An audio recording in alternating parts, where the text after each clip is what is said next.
This conference will now be recorded. The Gemara discusses how you should use a positive manner of speech, right? So when it's discussing kosher animals, right, it says those that are tahor, pure. It doesn't say those that are tameh, those that are not tahor. So Netanyahu has many friends in the Congress and many who are non-friends, right? But it's important to view things in a positive manner. Same in Israel too. That's for sure.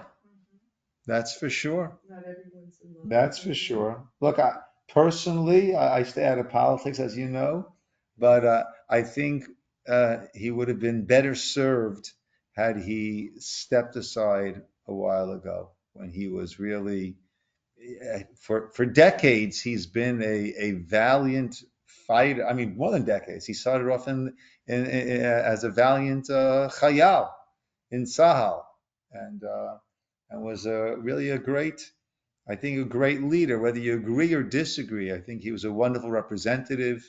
Spoke very eloquently. Yeah, you know. But sometimes, as we saw in American politics, sometimes you overstay, and it doesn't serve you well. Yeah. But either way, he is our representative of Israel today, and we wish him much success in helping to strengthen the American bipartisan support for Israel. That's all we could I'm guessing Netanyahu. hope for. Yes. Well, he vows to finish this war, so Yeah. Look, and it's that's look. a good thing. Not completely up to him. Yeah. Yes. And today is Shiv'asa B'Tammuz, the 17th day of Tammuz. It is a Yom Tzom. It is a fast day. This is the start of the 3 weeks. This is the day when the walls to Yerushalayim were breached, leading to the destruction of the temple 3 weeks afterwards. And today we are still dealing with that Chorban, with that destruction, and that is why we need the favor of the American government, right, for Israel and all these things. It's all a continuation of that. But I think the population is in favor of Israel. It's just the leadership. I think a lot of the leadership is also. I agree. I think the population, the general population in the United States, is very strongly in favor of Israel. I don't think all of those demonstrations did much for public opinion following the Palestinian cause. And They did a lot. It just annoyed so many people. Yeah. It's very disruptive, very aggressive in a lot of people. Yeah. Regular citizens. Very hostile. Yeah. Very annoyed by it. It's very upsetting to see. I'm sorry? Here in Irvine, I mean, the city hall and everything, it was. Right. But that was upsetting for the Jews here. I don't know if that was widespread upsetting, but a lot of the demonstrations were widespread upsetting. It's interesting, Netanyahu's trip at the beginning of the 3 weeks. It's kind of interesting timing. Yeah, that is interesting. And and I think it speaks to the fact that we are bigalut. We are in a state of exile, right? Even though we have sovereignty in the land of Israel, we have the state of Israel, which is a tremendous heavenly hug and a tremendous step forward, but clearly we're not We are not geulim. We are not at a point of having reached the geula. Right? You know, there's always the almost halachic debate. Is the state of Israel, is it Reshit Tzmichat Geulatenu? Is it the start of the Geula? Or is it, you know, the very, very end of the Galut? Right? Meaning clearly it is at a very, very incredible, overwhelming historical tipping point for the Jewish people. But there are halachic ramifications. Is it right? Is it here or is it there? Is it right? Is it the very sof hagalut, or is it the reshit smicha, the very end of the exile, or is it the reshit smichat geulateinu? Is it the start of the geula? They are intertwined, but where we draw the line from a halachic point of view is very, very, very critical. Meaning, do we give up land? Right? We used to think that giving up land will bring peace. Right? There are those who would argue with me and say, no, it still will. Fair enough. Right? But do we give up land if it actually will bring peace? So if we're at the end of the Galut, but we're still in Galut, still in exile, so yeah, so you have to bow your head a bit and do whatever you can to ensure less lives be lost, right? And make our way through. If it is the Reshit Tzmichat Gulatein, if it's the start of the redemption, so you know, if Hashem has given us this gift of the redemption, right? We don't walk it back. We don't. Thanks but no thanks. Here, let us give up control. And these are questions. So exactly where are we on this trajectory of our history? Only Shamayim knows. It's only the heavens know. We down here are, right? And that's why I think there is, as you pointed out, Esther, the connection between Netanyahu coming, right?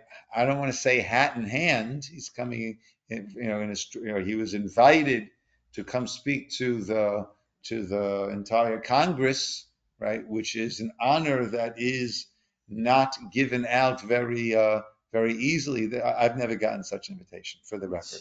Just to make that perfectly clear. Thank you. Right, to make that perfectly clear. So.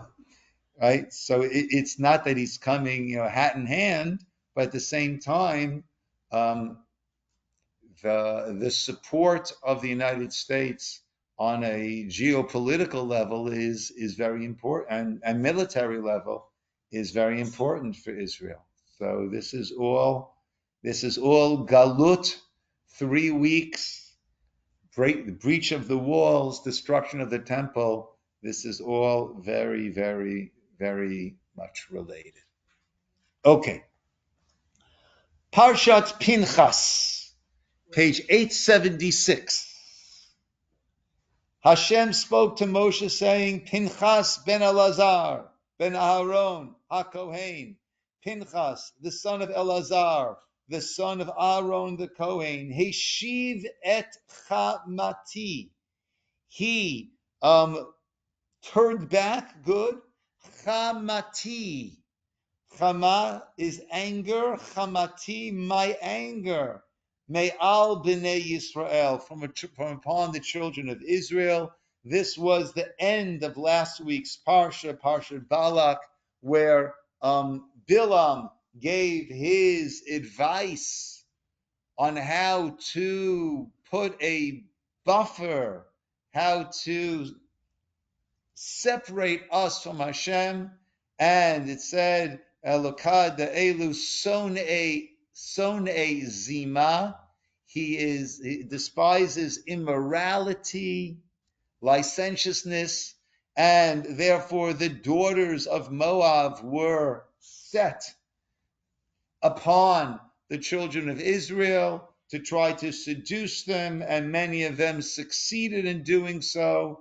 And there was this terrible state that we were in. And then it's said over here. Let's go back for 1 minute, because we'll see in a minute.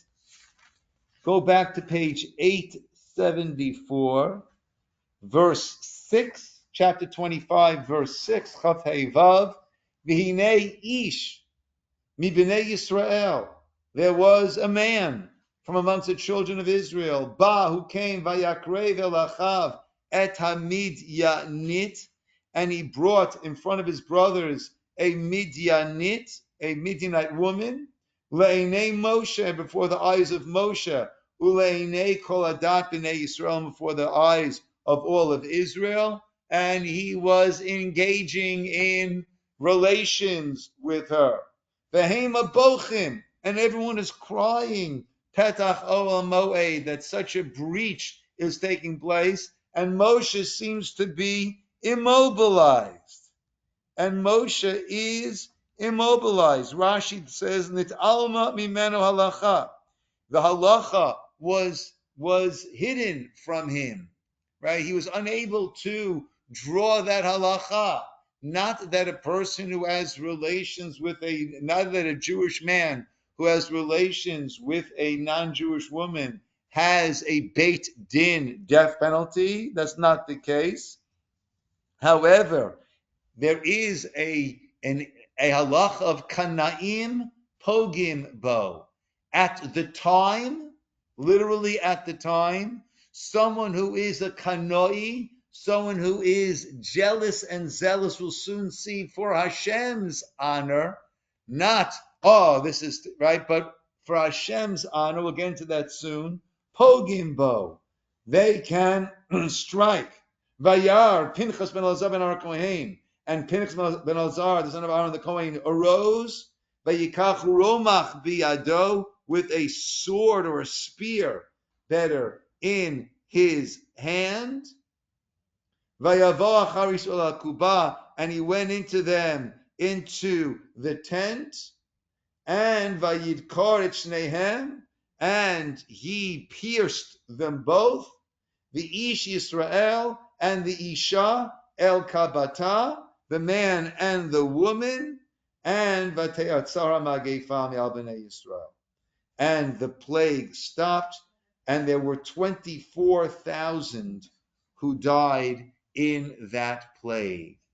Interesting. There's a Kabbalistic parallel that is drawn here. Where else do we have 24,000?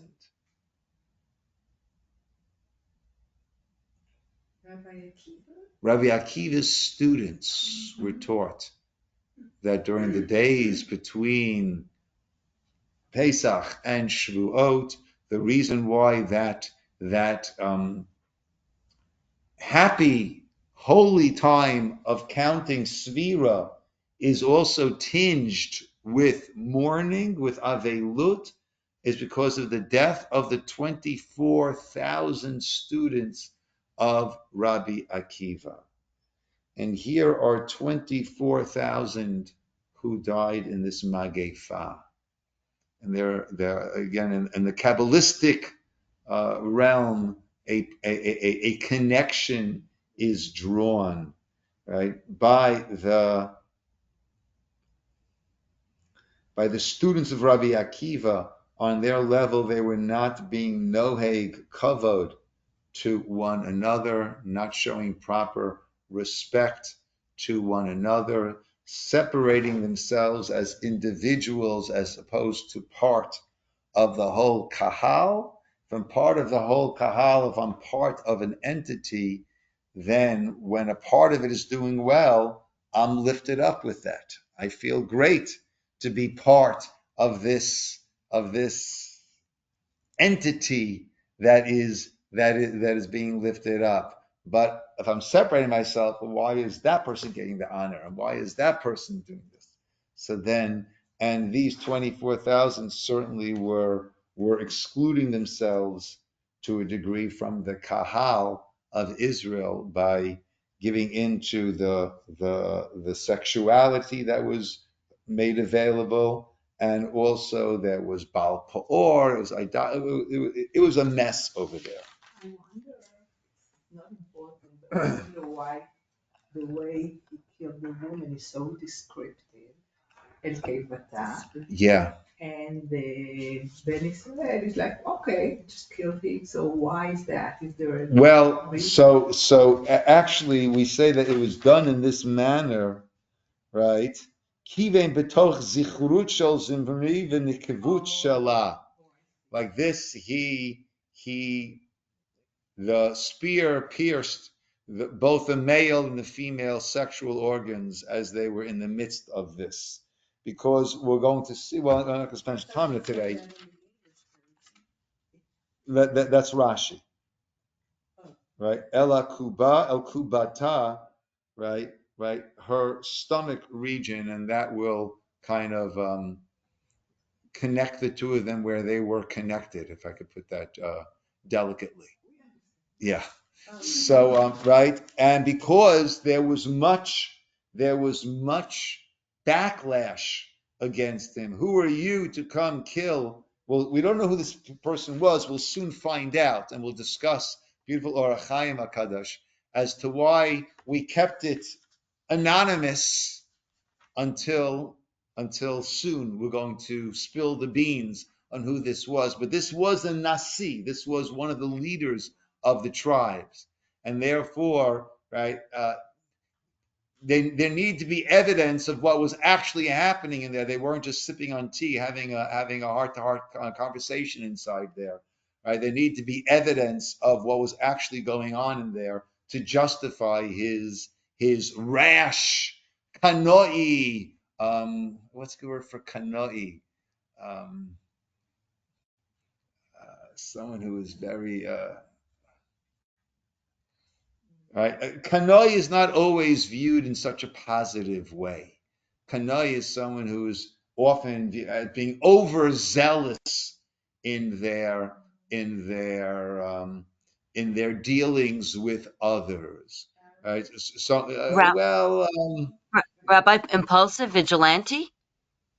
a Impulsive. vigilante could be. Thank you, Janet. Like A fundamentalist. Pinchas or The term kanoi, I'm saying, often had, which is what we're using to describe Pinchas, often has a negative connotation. Janet mentioned vigilant. You have to, right? You have to go. Someone came up to me today and said, "Oh, this person brought in a cup of coffee, right, into the shul, and it's a fast day."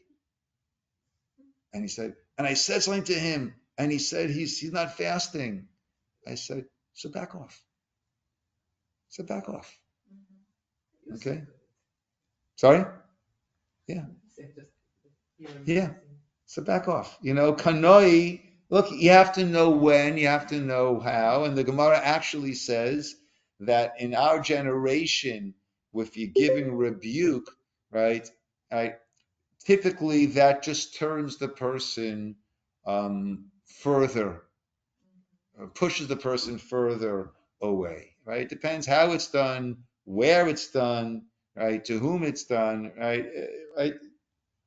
There's the pasuk says, "Hocheach tochiach et amitecha v'lo tisa alav chet." You should give reproof, and do not carry a sin, right? Which means, right, don't do it in a way that it will become your sin, right? So yeah, but Pinchas did the right thing over here. Hey, before you do that, about the 24,000, were these the Erev Rav? Because that's what I had read in the Midrash says. yeah, probably there were. It was much of the Erev Rav that was involved in that. Yeah, yeah, that wouldn't surprise me. If that is an approach. I don't know if that is the only approach, but yeah, that wouldn't surprise me. So let's work over here a little bit. Heishiv et chamati. This is great, right? The second line The fifth word is chamati, which means my anger, right? And if you look at the word chamati, similar to what we had before by machatzit, but it's the reverse.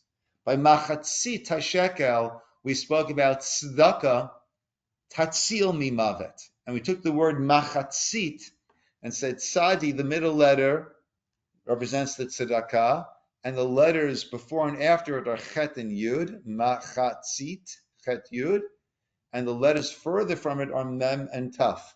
So it's chai is right next to it, and mate is far away from it. So the word which discusses giving tzedakah, so if you're giving tzedakah, you are close to chai, close to life, and far from mate, far from death. Chamati, anger, is the opposite. What does chamati do? It brings mem taf, the middle two letters, mate, death, right next to one another, and it separates the chet and the yud, the chai, right? So anger brings pushes away life and brings in death. We learned 2 weeks. We learned 2 weeks ago in Parsha Chukat. According to the Rambam, Moshe's great sin by the rock was not hitting the rock. God told him to speak to the rock. How else do you speak to the rock? You hit the rock. That's how you speak to a rock. That's its language. The sin of Moshe was anger, right? That he got angry. And that is what caused all of that. So anger is something, the Gemara says that at times you might need to look angry, appear to be angry, but you shouldn't actually be angry. The Gemara says that anger is compared to drunkenness, right? And when a person is drunk, they think they're making a lot of sense. They're offering such pearls of wisdom and such insight, right? But they're not, right? So too, when we're angry, we think we're acting in this is what I really need to do this. I need to say this. I need to do this. Then afterwards, you realize that was not the best course of action, right? The Gemara also compares anger to idolatry, because when I get angry, I'm saying this is not what this is not what should have happened. If I were running the show, it would have been different. And that, of course, is akin to idolatry, saying that God's not doing the right job running the show. I could be better. So that is the anger. Bikano et kinati bitocham. But this is key, right? We're not allowed to take revenge.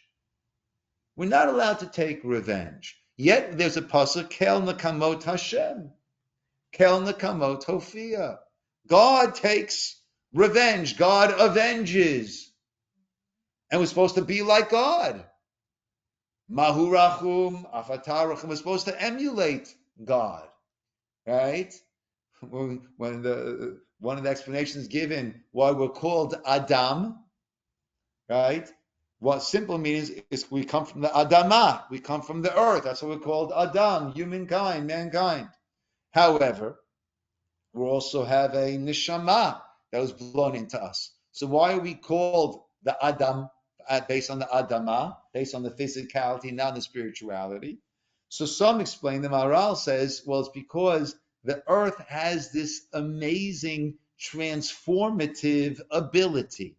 You put in a seed, a little seed, and out from that grows a towering red tree. Right? I mean, it's incredible. And that is from the earth, there is this transformation that goes. So we are meant to be transformative. Also, another view is it comes from Adam, Adameh, which means I will become similar to. That we're meant to the best of our ability, to emulate, to become similar to Hashem. So we're supposed to emulate God's ways, but not when it comes to Nikama. Right? Well, so why is Nakama good for God but bad for us? Why is it good for God?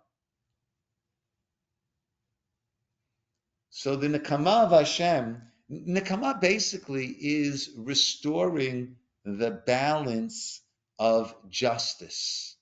You did this, okay, therefore you deserve that. That is what restores the balance of tzedek, of justice.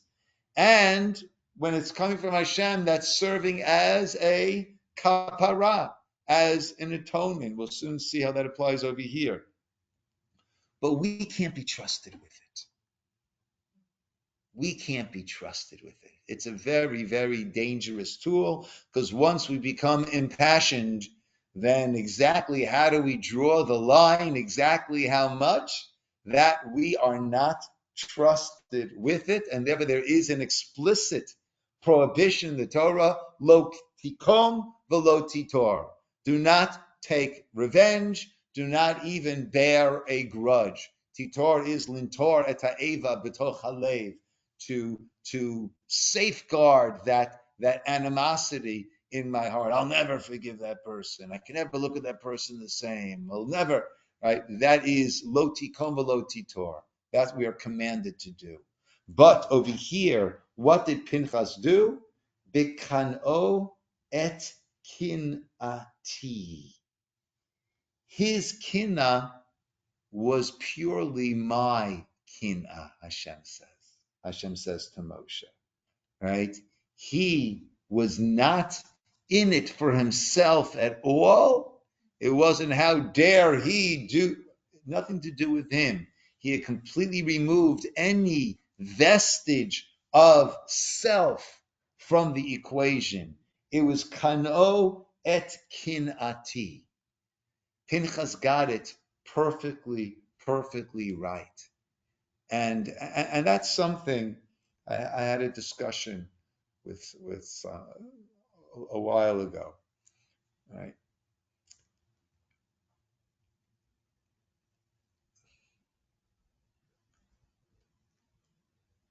Giving an aliyah to someone who is outright homosexual, right? So we do that here. Someone said, "How can you do that?" I said, "Look, Torah observance, full Torah observance, is not a requirement to get an aliyah here, right? We have people who drive to shul on Shabbat and get an aliyah, right? But this is different. Why is this different? Why is this different? Is it different because in your mind it's different, or is it different because in the Torah it's different, right? Are we dealing with your sentiments, or are we dealing with the Torah's sentiments? Yeah, the Torah calls it a to'eva. The Torah calls it something that's an abomination. True. You know what else the Torah calls an abomination? If you have false measures in your business, if you're dishonest in your business dealings, that's also called an abomination. So we're going to check to see if everyone is perfectly honest in their business. No one getting aliyah. No one getting aliyah. Right? You know, but very often we take our own passions about something and we say, you know, it's not my passions, it's the Torah's passions. Be very, very careful. Be very, very careful when you try to really, really introspect and see, is it the Torah's passions or is it your passions? What is making you get so worked up over here? Pinchas got it right. Bikano et kinati. I think I recently shared, I think it was in this class, about the Pesach Kron tells a story. If I told the story recently in this class, let me know.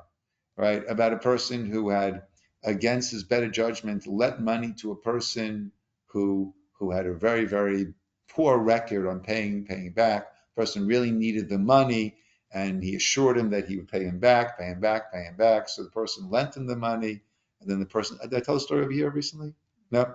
So there was a person it's going back, that this person was very, very unreliable and now needed a loan, and people, understandably so, were not willing to give him a loan because of his past history. And there was a wealthy person who he came to him and he said, look, you know your record better than everyone else, right? I'm trusting you. I'm going to give you this loan, but it's for X amount of time, and do it right this time. Make sure you pay it back. In the end, I'm not sure why he didn't draw up documents, whatever. The 6 months were up, and the person denies ever having taken the loan. And this person is fuming, and they go to Beis Din, and without any verification of a loan, any witnesses, any documentation. So the halach is the person takes an oath, holds a Sefer Torah, swears that he doesn't owe the money, and walks away. And this person did just that. And this wealthy person was fuming, fuming, fuming. And he said, I don't care about the money. It's not the money. How could a Jew hold a Sefer Torah and swear falsely? It's not the money. It's not the money. And he could not stop talking about how terrible this was, terrible this was. And it's not, I care about the money. It's not the money. It's not the money. How could a Jew hold a Sefer Torah? A few years later, this wealthy person comes back from a business trip, goes into shul, gives a bang on the bima. I have to say, I have a public announcement to make. I have to ask mechila, I have to ask forgiveness from this person for all the speaking that I did against him. Wow. Everyone's wondering, like, what happened? Right? Did he really not borrow the money? Like what happened over here? And he shared that during his travels, he was at a certain town, and he came there, and he had some time, extra time. He went to the shul, and there was a beit din going on there in the shul. And it was the same exact case as this. And the person held the Sefer Torah and swore they didn't owe the money, and the person who allegedly lent him the money was fuming and furious. And I realized, he said, it didn't bother me. I wasn't so shook up. How could this person hold the Sefer Torah and swear falsely? So maybe I see now it wasn't the Sefer Torah and the swear false. It was the money. But we often fool ourselves into saying it's not this. It's this righteous indignation, right? But very rarely is it quite so righteous. Is the indignation quite as righteous as we make it? The kano eskinasi. And therefore, v'haitalo ulazar acharav brit kunat olam. He will now have kahuna. He will now become a Kohen. Now, 1 second. This was Pinchas, the son of Elazar, the son of Aaron, a Kohen. So why isn't he already a Kohen? Why is he now becoming a Kohen? And Rashi explains that the only ones who became Kohanim were Aaron and his sons, and any who would be born after that point. But Pinchas, who was already born, did not become a Kohen at that point. Now he became a Kohen. The Shem, Pasuk Yudalid, and the name of the Ish Yisroel, the name of the Jewish man, Hamukeh, who was smitten, who was slain, Asher Huka et HaMidyanit, along with the Midianite woman, was Zimri ben Salu. Zimri, the son of Salu, Nasi Beit Av Lashimoni. He was the Nasi of the Beit Av, of the whole tribe, the father's house of the tribe of Shimon. So a number of fascinating points that the Or HaChaim brings out. On a Kabbalistic level, he brings that Pinchas became Eliyahu. Either Pinchas never died and became known as Eliyahu, or Pinchas's soul came back as Eliyahu, and they both had kinati, right? Remember Eliyahu? He ran away after the showdown with the prophets of Baal when Izebel wanted to kill him, and Bnei Yisrael, even though they shouted Hashem hu Elokim, Hashem is the God twice, when the fire came down from the heavens and consumed the sacrifice the Eliyahu Navi had set up, but they were still wishy-washy, and he had enough. And he said, I'm jealous, right? I can't anymore. I'm too zealous and jealous for your honor. So Eliyahu Navi, so according to this, he was given Brit Shalom. What is the Brit Shalom?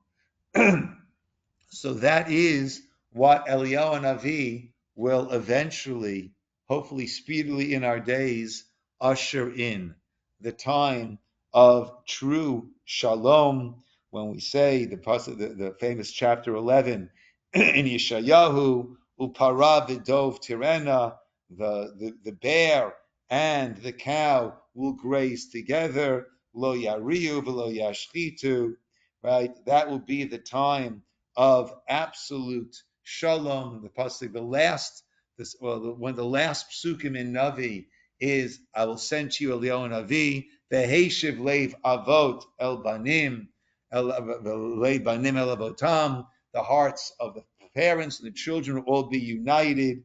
Right? This is the Brit of Shalom that will ultimately come. But he asked another question on pasuk Yud Daled. Back before, on page 874, when this whole event happened, so there was an Ish Mibnei Yisrael, a man from amongst the children of Israel, a man of the children of Israel. We didn't give his name. And now, now we are giving his name. So, if you don't want to tell us his name, don't tell us his name, right? The Makoshesh, the gatherer of the sticks, and the blasphemer. We don't have their names. You don't want to tell their name, don't tell their name. You want to tell the name when it started. Why did we start off not telling the name, and now we give who the name is? Maybe the name is not that important. Maybe the fact that it's from Bnei Israel is the important thing. It could be whomever, maybe. And So why give the punishment name would now? have- Because he was dead now. He didn't have a chance to repent. Okay, interesting. So one of his explanations he gives is Lefisha dayin lo asam ma'aseh. Over there, we're describing what he's about to do, right? There was an Ish from Israel who brought this Midianite woman before the eyes of Moshe, right? So over there, adayin lo asam ma'aseh. He did not yet do it. Ela chashav la'asot. He was planning, intending, on his way to doing it. V'chol od shelo asa lo tevazeu haTorah laskir shemo. As long as a person hasn't done it, we're not going to humiliate him, disgrace him by saying his name. But once he already did it, then Pirseim Hashem Shemo. Then we publicized his name. Interesting. That's one pshat. The first pshat, the first explanation he gives is Hashem eino chafetz l'zazel afilu b'rishayim. God does not want to humiliate even Rishayim, even those who are such evildoers. Lefarsem, to publicize who has done this, as we saw elsewhere. But once we've mentioned, so we don't want to mention the names, right? We can learn the lesson of what not to do without mentioning the name, as very often happens in the Torah. However, once we mentioned the praise of Pinchas, of what Pinchas did, then Zocher Gamkein, we also mentioned that it was not just any person that he had the strength to go up against, El Adam Gadol Nasi Beit Av, but even against, right, this Nasi Beit Av, this leader of the tribe of Shimon. And perhaps it was only because that he made this Kiddush Hashem Hagadol, he says, this tremendous sanctification of God's name, that I don't care who you are, I don't care how much power you have, I don't care how much money you have, right? It's the same din for anyone, and that was the Kiddush Hashem. That was the sanctification of God's name. That is how he merited to receive this Kunat Olam, to become this person that he was. So that's how the Or HaChaim, two explanations that he gives as to why we didn't mention his name initially, but then afterwards, now we did. Yes, sir. Parallel between Zimri and the spies? Because these were all, but their names were mentioned right from the beginning. Yeah. But they also were, like the cream of the crop. They were the leaders, yeah. Yeah. And look what happened to Yeah. both of them. Yeah. And Korach. Korach, yeah. Yeah. So I guess doesn't in the ethics of our fathers say that power corrupts?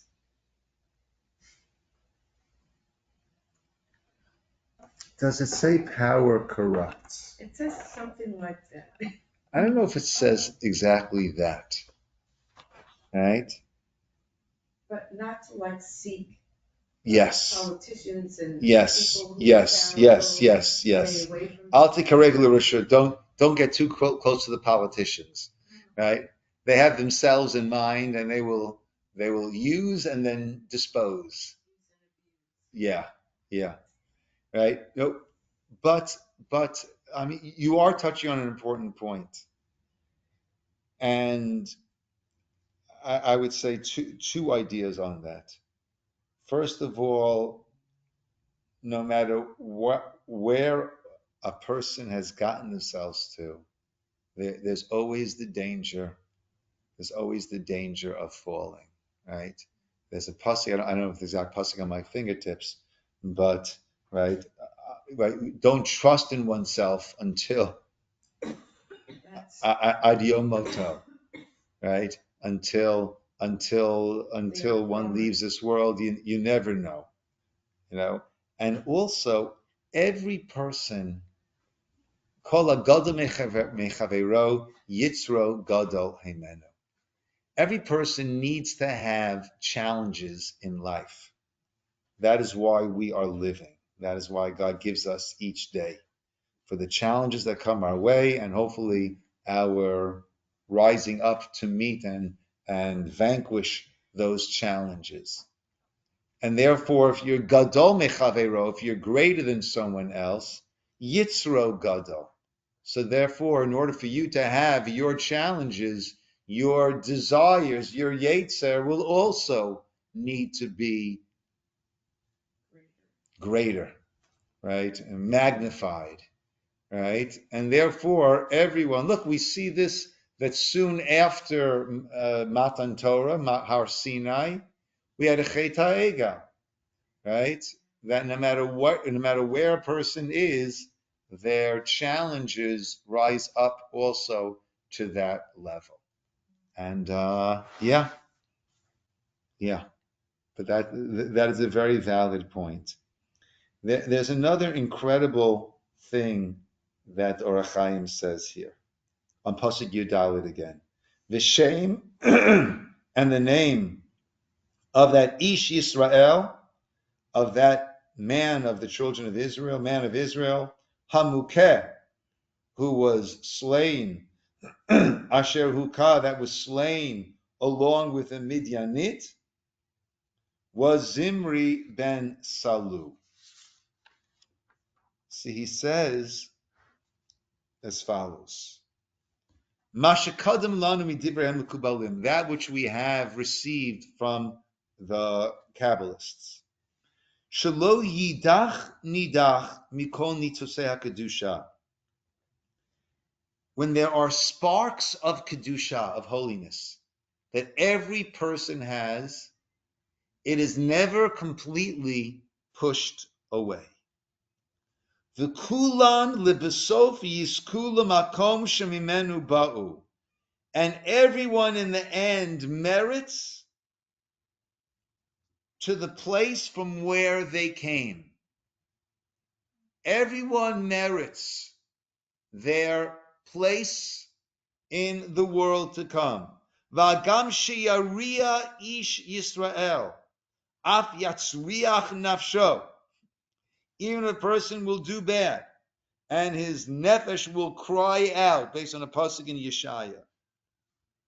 Sof kol sof yachzor l'shorasho. Ultimately, the person will go back to their shoresh. I was so, I'll do one, right? V'hu omro. I was so happy to see this Orach Chaim. Something that bothered me, and I never got a good answer for it. Something that always bothered me was, we're saying God has, I have my bechira, I have my free will, but God has his yediyah. God knows. So if God knows that a nefesh is going to really, really mess up down here, really make the worst choices, and really mess up over here, so why does he send us? Why send that person?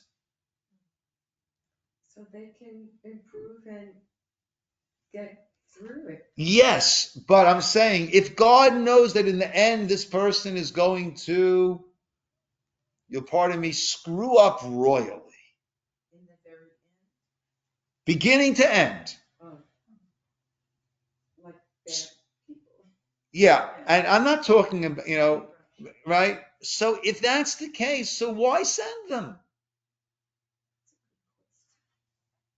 That bothered me for many, many years.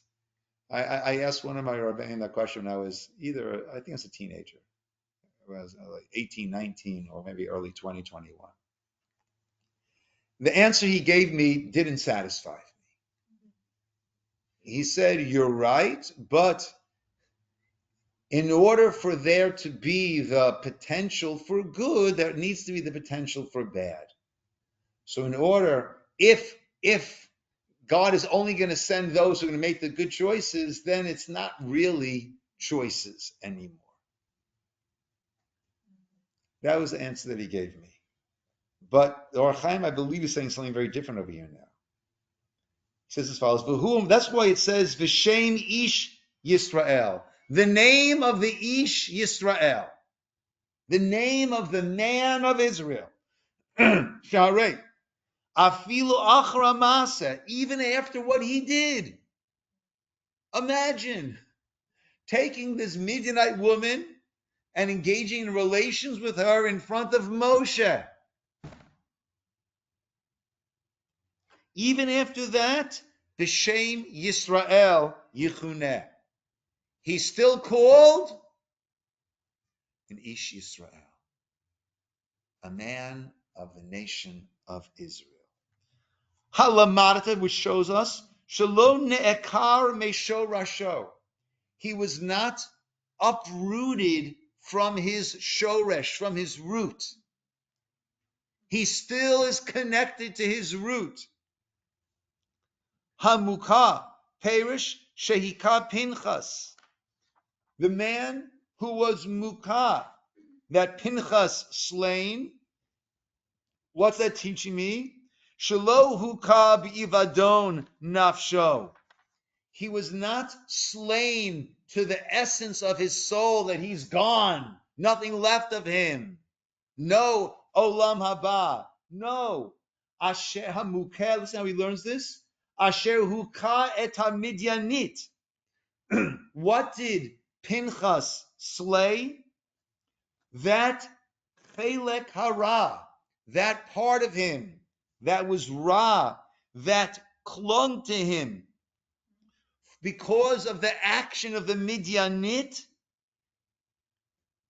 Hu shehuka. That is what was slain by Pinchas. Umeit be'emtsaut hakat Pinchas. And that evil that he had done, that is what died as a result of Pinchas slaying him. Halamarta sheyatzev seido, mashiv sid ba'aveira, nifra mimeno avon bakato. That sin was atoned for by that gruesome death that he experienced on the hands of Pinchas, umitato kaparato. And his death served as his kapara, as his atonement. And therefore he remains Ish Yisroel. So to me, what the Orach Chaim, what I'm seeing in this is the answer to that question that I've had for so long. And that is, with the exception, I would say, of the Hitlers and the Sinwars and the Saddam Husseins and the Gaddafis, with the and the Stalins, with the exception of the few headliners that we've been subjected to, where their role was to be this incredible force of Ra. Well, not that their role, the role that they chose to be was this incredible force of Ra.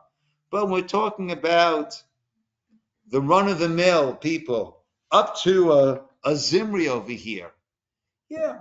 So we all do some good things, we all do some bad things. In the end, there is benefit to everyone by having had their experience here. And whatever it is that we will endure in our lifetime will be there for that. We discussed earlier that tzedek, that balance being brought about, being maintained. And it doesn't mean everyone has, as we understand it, the same olam haba, but everyone is not cut off from their shoresh, as he says, and for everyone there is positivity in their experience here. For some it might be positive against negative, for others it might be positive, negative. But for everyone there's going to be positivity, even for this Zimri over here. Yes, Leah. So I understand that it was for Zimri, but the name of the Midianite woman was also not revealed. So did she get her atonement Because when she was killed? No, it seems he goes into that. 1 second. She's the one who caused the whole thing. But they treated her, the story about her is the same. Her name is also not revealed at first, only after she died. So I was wondering if she's also having a place. I wonder in because Olam Haba. Yeah. So he says he views that not. Jewish, who's evil. He says, Gam lo hikdim zichrona kodem zichron haka'a. Here we don't mention ki b'chayeha kruya meta. He says about her that she was such a risha'ah that even b'chayeha, even in her lifetime, she was kruya, she was considered meta. Ushma muka va'omed kirishum b'tevat midyanit. Rabbi, Yeah. though, it seems like those women who were trying to corrupt where, because this starts that where they tempt the Israelites with the Midianite daughters, were just following their parents' lead in some ways. Kivud, that's the first thing. Could be. And Could so, be. It, and it, so, it seems that this one, she was the daughter of one of the Midianite princes. So she right, was, it seems that she was, look, if a person is forced into something, then they're not going to be held responsible. It seems that she was, in the Kabbalistic sense, like the Rosh Klipa, he refers to her over here. She was like the epitome of pure, unadulterated Ra. Yeah, okay. And yeah, then you said to your point of, or Chaim's point of every person's root may have at least some little good. Like one good example is some of the really evil kings of Israel gave birth, and then the subsequent son was very redemptive and yeah, cleared yeah, the yeah. temple. That's an interesting point. Towards the end of the kingdom of Yehuda, we were alternating between a king who was a terrible Rasha, right, right, and then a king who was a tremendous tzaddik, right, and it was alternating. Yeah, yeah, yeah. I just learned the Mishnah in Baba Batra that says that a person, eh, the Chachamim are not pleased with a person who diverts their inheritance away from children, even if the children are not following in the ways that they had hoped, right? Because you never know where things will end up. Yeah, that one should not cut this one out of the will or cut that one out of the will. Yeah, yeah. All right, my friends, we will call it over here. Good. So she really just went back to her roots then, this Midianite woman, because it seems as if her roots were Russia in the first place. And she didn't do anything to correct that, to alter that. Yeah, yeah. Shakoach, everybody. Thank you for speaking to Devorah. Did it help? Yeah, it helped. Yeah, yeah. Thank you.